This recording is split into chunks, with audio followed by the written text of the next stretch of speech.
Sandy, would you like to share any remarks with us? Yes, thank you, Donald. Got a few today, so don't hold your breath. So a Galeno update.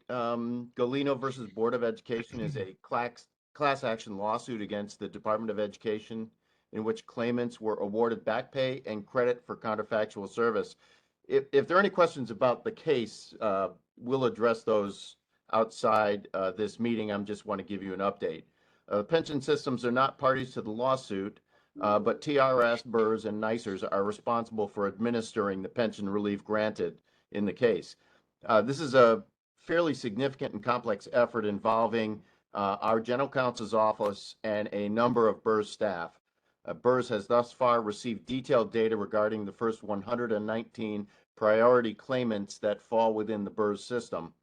Of those 119 claimants, BERS has completed the required contribution calculation for 91.5% of them, 109, receive responses from 53 members who must actually receive an invoice and pay for credited service, and have credited the accounts of 46 claimants for the counterfactual service.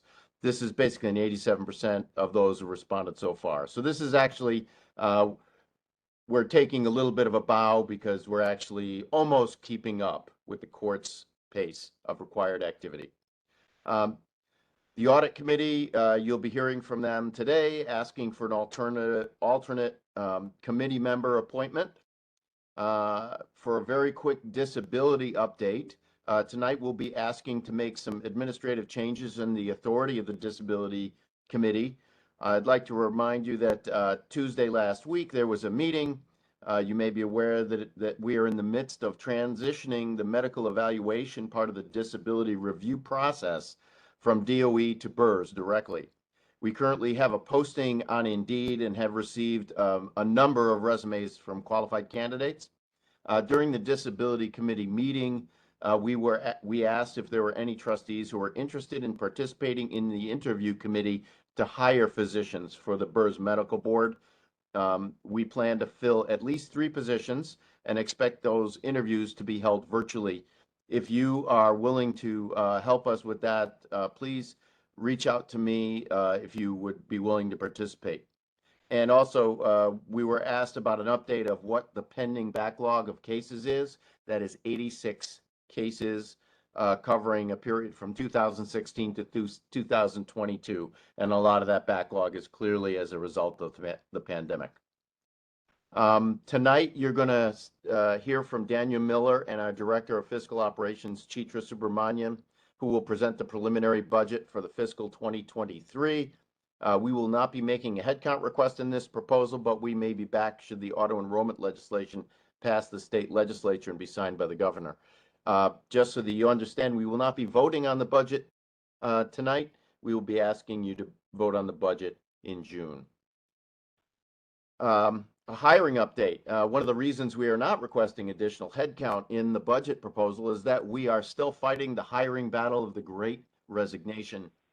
During this fiscal year, we have hired 42 new staff, but lost 19 to retirement and departures. So we're making progress, but we're running a little bit in place. Just about 45 minutes ago, the mayor announced that he is extending the emergency OML suspension through the end of June, or till June 25th. You'll be presented with a resolution today that will allow us to take advantage of that extension. We no longer can just wait for the state to extend it. We must have a resolution to adopt this. You're going to hear from Alex Kazazis on this question, and I credit Alex for getting ready for this. So we had this resolution ready to go. A little bit of information about 65 Court Street, which is where our counseling effort is. Room 101 is being prepared by Saria Buckler, our BERS facilities manager, who's working with our Brooklyn-based counseling staff, BERS IT, and the DOE Building and Construction Authority to prepare a first floor office space for 65 Court Street for member counseling. Room 101, when renovated, will provide private office space for member and retiree meetings and much easier access than our current 16th floor presence. Anyone who's tried to get to the 16th floor on our elevators knows that it's a little bit more of a backup than you see even on the Cross Bronx Expressway. Finally, this past weekend and an early part of this week, we had trustees attending the National Conference on Public Employee Retirement Systems and participating in the trustee educational sessions and the annual conference. I want to thank those that attended. We are developing additional opportunities for trustees to gain understanding of their duties and responsibilities as pension trustees. You can expect to see a survey circulated actually querying whether a mid-July training conference would work for our board. We have a historic relationship with the Coriad Conference Group. They have a global summit scheduled to be held July 20th to July 22nd at the Biltmore Hotel in Coral Gables. We have previously coordinated educational days before this conference and are considering organizing such an event for July 17th to 19th. Expect a survey in the next few days from Antonio Rodriguez on that. And if we get a sufficient amount of interest, we will be organizing that. And then finally, Context 365 is a conference which provides an opportunity for visiting with pension trustees and investment professionals in New York City. That event is on June 13th and 14th.